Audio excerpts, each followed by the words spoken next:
Page 7, perjalanan ke Pekalongan.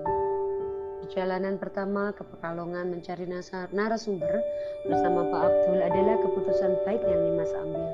Nimas mendapat jawaban-jawaban yang luar biasa sekaligus pengalaman berharga di sana.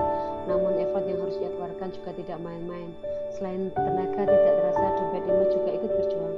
Namun saat ingat kalau tujuannya yaitu resign, semangatnya kembali membara. Apapun rela ia berkorban asalkan ia bisa resign dan bisa terlepas dari segala hal tentang Universitas 17 Surabaya. Kemudian tinggal bersama ibunya kembali ke kampung halamannya. Perjalanan ke Pekalongan dimulai. Kota yang terkenal akan kerajinan batiknya itu memang mengesankan. Di setiap mata memandang, ada pengrajin batik yang menjemur hasil karyanya.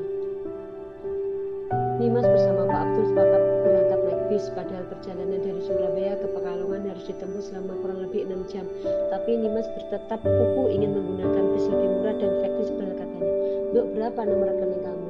kata Pak Abdul yang duduk bersama Nimas di salah satu bangku penumpang bis Lukun Jaya itu.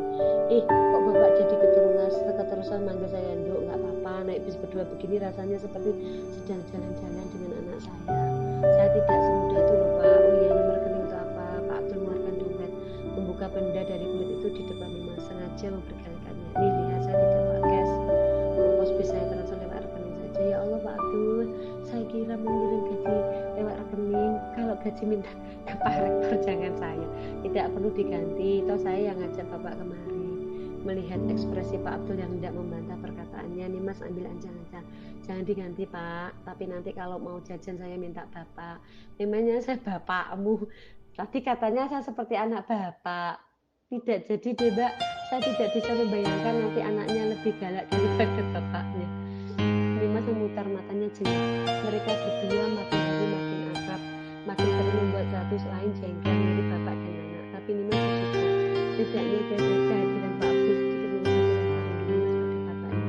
"Pak, saya jadi kangen sama bapak saya." Bapaknya Mbak Nimas mengatakan, "Saya tidak ingat tahunnya, sudah lama juga waktu saya SMP. Dulu bapak suka bunyiin saya pakai sepeda keliling kampung, seru sekali kalau ingat-ingat itu Pak." Nimas sungguh takut jadi anak durhaka. Sekarang yang ia punya hanya ibu, untuk menemui ibunya saja ia kesusahan, apalagi bapaknya yang sudah meninggal. Jujur saja ketakutan terbesarnya adalah ibunya. Ia takut kalau ibunya sudah sepuh itu ikut meninggalkannya sebelum Nimas sempat pindah ke Surakarta dan tinggal bersama Dona. Oleh karena itu Nimas akan melakukan apapun untuk menikahinya. Karena ia sudah berani besar sejak ibunya yang dibilang Profesor Zainuddin akan memberikan apapun yang diinginkan. Itu hanya satu resign. "Saya pernah lihat foto bapaknya Mbak Nimas pakai seragam hijau tentara ya." Wajah Nimas yang tadinya fokus perjalanan dengan lesu mendadak bersemangat. Tipis membuat kedua matanya menyipit. Senyum penuh rasa bangga. "Iya Pak." Nimas menoleh ke arah Pak Abdul sekilas disenyumnya sepenuhnya. "Keren kan?" "Iya keren kalau kata anak-anak boys." "Terima kasih. Dulu saya sadar kalau bapak seorang tentara itu waktu saya awal-awal masuk SMP. Waktu SD saya itu tidak tahu kalau bapak itu tentara. Itu kan Pak, soalnya bapak sering pergi-pergi. Saya tahunya bapak merantau untuk kerja di begitu saja. Tapi di hari pertama saya masuk SMP, bapak tiba-tiba bilang dan mengajak saya bersekolah naik sepeda pakai seragam ini. Seru sekali. Dulu teman-teman saya pada teriak itu. Saya tidak boleh sombong sih, tapi jujur saya sekaligus bangga sekali dengan bapak mulai saat itu," kata Nimas berapi-api. Bahkan kedua tangannya ikut bergerak-gerak ekspresif. Tangannya melambai-lambai mempraktekkan bagaimana teman-teman dulu saat bergerak itu saat Nimas kembali penasaran. "Kalau itu Pak, saya jadi punya banyak teman dari pertama di SMP." Pak Abdul lagi-lagi menutup mata. Tak ingin mengatakan Nimas membiarkan perempuan itu mengatakan sisa-sisa pikiran di seluruh hatinya. Tapi hanya sekitar 2 tahun saja saya sama masih Pak. Karena waktu itu waktu saya akhir SMP bapak meninggal. Bapak gugur saat ada unjuk rasa di sebuah pabrik saat itu. Bapak tahu kan di Surakarta ada pabrik pakan ayam besar yang karyawannya sampai puluhan ribu. Pabrik Gria Pakan. Iya betul, ingat banget ya Pak, Gria Pakan. Waktu itu ada salah satu manajer tangkap korupsi dijebak jauh tapi malah dilindungi oleh direkturnya. Gegeran itu pabrik. Gegeran itu satu pabrik ada jadi besar. Aparatur keamanan sampai kewalahan.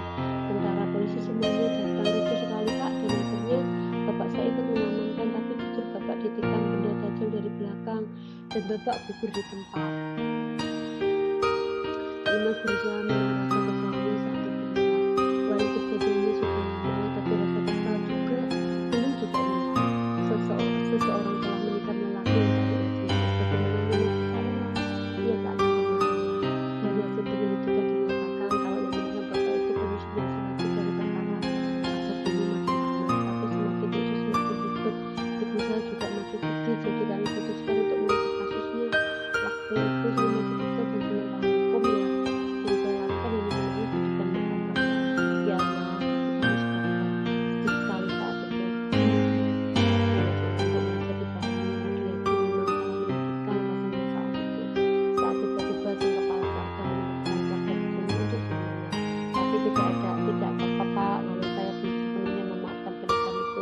Setidaknya yang paling penting kami keluarga sudah mengikhlaskan kepergian Bapak. Kami sudah menyadari kalau itu semua adalah takdir yang harus diterima Bapak dan keluarga kami. Bersyukur kami harus diberikan yang baik.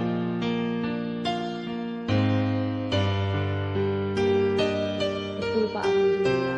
Atau kami mau jadi anak saya saja. Bapak punya anak laki-laki seumuran saya. Ngerti kamu Mbak, anak saya masih pada sekolah. Ini benar Pak Abdul yang ngajarin pada saat itu. Saat ini biar berarti Pak Abdul ingin menjadi Mima, tapi malah putus tinggalkan lagi. Pak Abdul yang panik betul Mima. Bapak duluan yang mancing-mancing. Alun-alun, alun-alun, alun-alun Pekalongan. Kata kernetnya, kiri-kiri.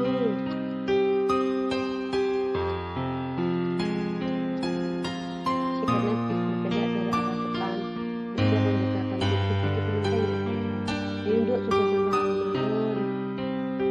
Pak Abdul dan Mima bisa untuk turun. Untung barang bawaan mereka tidak banyak apa yang mereka sendiri. Setelah turun dari bus, pemandangan lalu-lalang, kendaraan yang menyambut mereka. Alun-alun Pekalongan dengan air yang sengaja dan kita sebagai maskotnya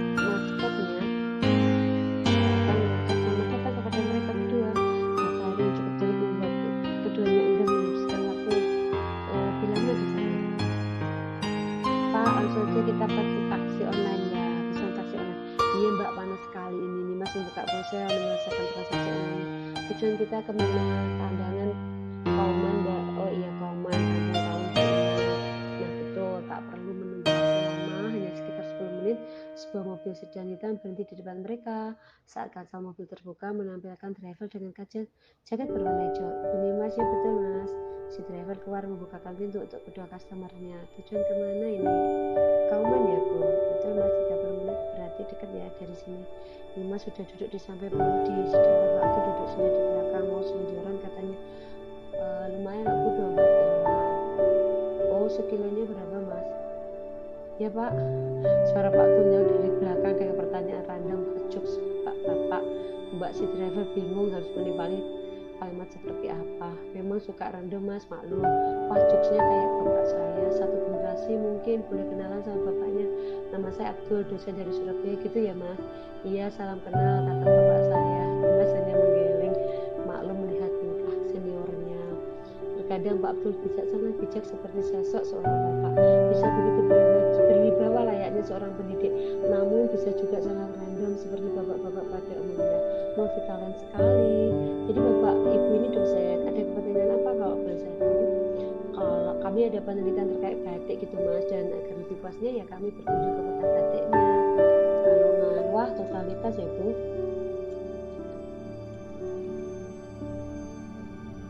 Harus dong agar hasilnya maksimal. Semoga lancar Bu kunjungannya ke Pekalongan ini, semoga nggak sia-sia. Dan selamat datang di kota kami. Desa Kauman, kalau kata Pak Abdul, singkatan dari Kampung Kaum Beriman. Lokasinya lumayan dekat dengan pusat kota, akses transportasinya yang mudah dan banyak pengrajin batik di dalamnya. Tempat penelitian yang cocok. Mima sudah siap berkeliling desa dengan berbagai pertanyaan yang ia buat maupun list pertanyaan dari Ibu Nuryanti sebagai instrumen wawancaranya. Mima akan berkeliling bersama Pak Abdul dan mencari informasi sebanyak-banyaknya. Berkeliling bersama Pak Abdul akhirnya berkeliling bersama salah satu petaninya. Tetapi tenang, mereka kan sudah sepakat untuk bersaing secara sehat. Mbak, sepertinya Pekalongan akan jadi kota favorit saya setelah Jogja. Iya Pak, ini nggak kalah keren dengan Jogja. Di desa Kauman, setiap pelataran warga penuh dengan kain-kain batik yang dibentang untuk dijemur. Berbagai macam motif, berbagai macam corak warna, dan berbagai macam filosofi dan tiap catatannya. Mbak, saya mau mencar saja, kita jalan sendiri-sendiri. Boleh Pak, saya mau dekat-dekat sini. Sip. Pak Abdul mengeluarkan kamera kodak dari dalam bahasanya, kamera kecil dengan akses tuan dan antik yang akan digunakan untuk mengotak setiap momen. Pak, kawas kata ini keren banget kamera Bapak. Iya dong, makanya saya mau misah biar kamu tidak iri dengan kamera saya. Tapi Bapak buka kamera di depan saya. Iya, sengaja.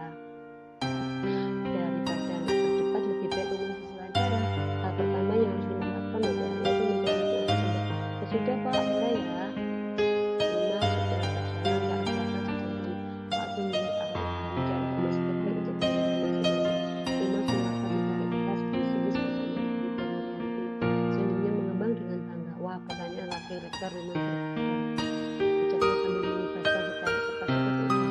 Daftar pertanyaan kualitas lagi tidak main-main sama menyebarkan pencarian hasil. Pertanyaannya dimulai, Mas jalan santai sambil makan mengamati sekitar mengamati step mengikat itu perpaduan antara sinar mentari sore dan berbagai warna batik yang memikat sungguh luar biasa.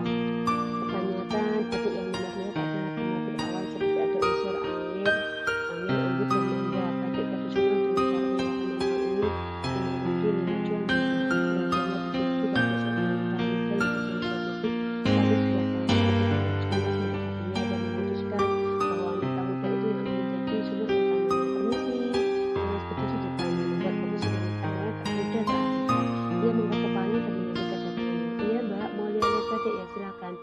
Sebelumnya perkenalkan Mbak, nama saya Nina, salah satu dosen dari Universitas Negeri 17 Surabaya yang sedang melakukan penelitian di sini, dan tadi saya tertarik untuk menjadikan Anda salah satu narasumber saya.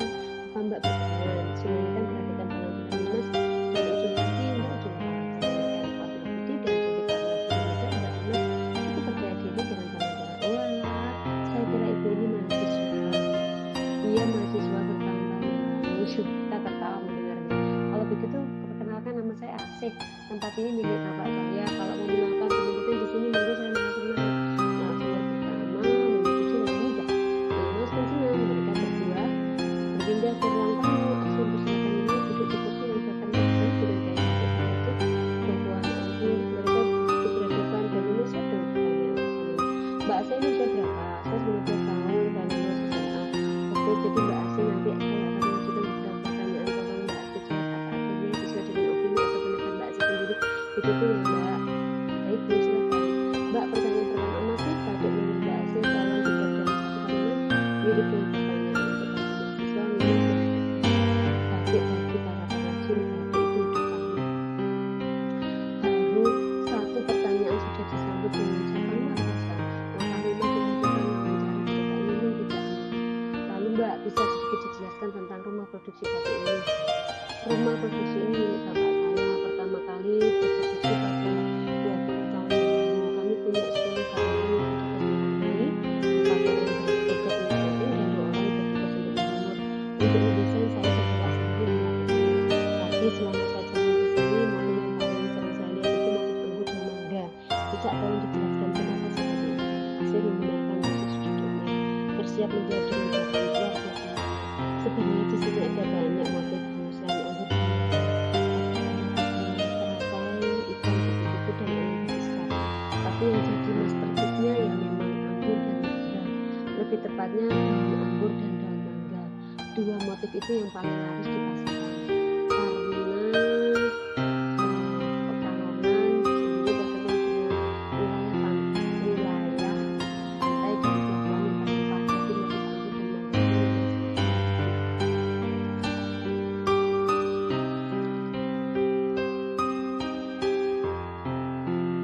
Dimas mengangguk-angguk paham susah sekaligus kagum. Lanjut ya Mbak, yang namanya usaha pasti ada susah dengannya. Bisa tolong dijelaskan apa saja kendala dalam proses pembuatan batik ini? Kendalanya kalau menurut saya hanya masalah cuaca Bu. Batik kami ini dibuat dari bahan manual, manusia dan manusia dan alam. Jadi kami sangat bergantung. Jadi kalau misalnya cuaca mendung dan matahari itu sangat mempengaruhi proses pembuatan batiknya. Memangnya tidak bisa dijemur selain matahari ya Mbak? Sebenarnya bisa Bu, ada dengan sistem coklat maka cahaya matahari ini sangat dibutuhkan agar warna yang terbentuk bisa maksimal. Kami harus menjemur dengan sinar matahari agar kualitas produk kami tetap unggul. Soal kualitas ya Mbak, betul Ibu. Percakapan mereka seru sekali. Sesekali Dimas menanyakan hal lain di luar list pertanyaan. Beruntung ia mendapatkan narasumber yang kooperatif dan komunikatif begini. Menggelar sesi wawancara dengan Asih membuat Dimas sedikit banyak paham bagaimana suka dukanya sebagai seorang pengrajin batik. Dan Dimas makin kagum dengan keistimewaan batik, kain tradisional kebanggaan milik Indonesia. Mbak, pertanyaan terakhir dan inti dari penelitian saya. Ya Bu, silakan. Ibu jangan grogi, saya jadi ikut grogi. Asih ternyata menyadari gelagat Dimas yang sedikit belepotan saat bicara dan tangannya bergerak samar karena grogi. Tidak kok Mbak, ini saya sedang bersemangat. Iya, terlalu bersemangat sampai grogi. Bagaimana Dimas tidak grogi, semakin ia melangkah semakin dekat pula ya rasa mendapat data yang bagus untuk penelitiannya, semakin besar pula harapannya untuk bisa resign, untuk bertemu ibunya, untuk kembali ke kampung halamannya. Terakhir ya Mbak, menurut Mbak Asih, bagaimana cara terbaik yang bisa anak-anak muda lakukan agar Batik bisa kembali eksis di kalangannya? Maaf ya Bu, sebelumnya saya sering sekali menjumpai pertanyaan seperti itu, tapi saya pribadi kurang setuju. Batik itu tidak punah kok Bu, sampai harus dikembalikan lagi eksistensinya. Batik masih sama masih eksis, hanya saja bukan di kalangan muda. Di Indonesia saat ada acara-acara resmi, Batik masih maju jadi sandaran nomor 1. Bahkan banyak juga desainer ternama yang sering mengotak-atik batik jadi pakai masa kini. Kalau begitu saya ganti pertanyaannya sesuai yang Mbak Asih bilang tadi, batik masih eksis hanya saja bukan di kalangan anak muda. Nah, pertanyaan saya ganti, bagaimana caranya agar batik bisa eksis di kalangan anak muda? Kalau itu menurut saya anak muda kan suka pakaian yang modis ya Bu. Lucu sekali Asih berbicara seakan membicarakan generasi lain, padahal jelas-jelas ia juga salah satu bagian dari anak muda. Usianya saja masih 19 tahun, baru lulus SMA. Tapi Nimas akui kemampuan komunikasi Asih memang sangat bagus. Jadi mungkin para pengrajin batik ini bisa bersama dengan para desainer untuk membuat baju batik yang modis yang bisa digunakan sehari-hari, tidak hanya pada acara-acara formal saja, akan lebih sering bisa dipakai. Begitu Bu. Benar sih Mbak, selama ini kita pakai batik kebanyakan hanya saat acara-acara formal saja. Nimas dan Asih mengambil kebersamaan, saling menyetujui satu sama lain. Bagus, terima kasih banyak Mbak Asih, jawabannya semua bagus-bagus dan cocok untuk komunitas saya. Alhamdulillah saya senang. Setelah ini Ibu mau kemana? Saya mau cari juga tidak ada narasumber lagi. Kalau begitu tunggu sebentar Bu. Asih beranjak dari kursinya masuk ke ruang produksi batik dengan bisa. Setelahnya yang Nimas dengar adalah suara kecebuk benda jatuh disusul dengan suara benda yang lain. Dan tidak lama kembali Asih kembali membawa selembar kain batik berwarna daun anggur warna hijau dan angurnya warna ungu sangat cantik. Ini ada oleh-oleh untuk Ibu. Semoga pernikahannya lancar sampai selesai. Sudah dapat jawaban yang bagus, dapat doa, dapat kain batik yang Nimas sangat senang. Lagi-lagi senyumnya mengembangkan, ia pamerkan batik miliknya itu pada Pak Gunadi. Pasti lelaki kota itu akan ingat. Terima kasih sekali Nimas yang baik. Sekali lagi terima kasih Mbak Asih. Tak ingin berhutang budi, Nimas juga mengucapkan sesuatu terima kasih. Benda yang terbungkus bagus, kotak warna coklat itu ia serahkan pada Asih. Ini buat Mbak Asih. Asih membuka di tempat dan matanya terbuka. Kue lapis Surabaya, iya Mbak, sudah di Surabaya. Wah, nanti saya bagi ke Bapak ya Bu, pasti Bapak suka. Setelah sesi saling tukar oleh-oleh itu, Mas pamit. Nimas akan melanjutkan mencari narasumbernya yang lain. 3 atau 5 orang lagi. Memang Nimas pamit. Iming-imingan yang sudah disetujui setidaknya lagi rekor 1 sebelum Bapak berangkat sekolah. Semakin ia punya tujuannya, semakin Nimas bersemangat. Nimas pamit menghabiskan langkah akhirnya dari pelataran rumah Asih, melambaikan tangan sebelum benar-benar hilang di persimpangan. Satu lagi seseorang menarik perhatiannya, kali ini seorang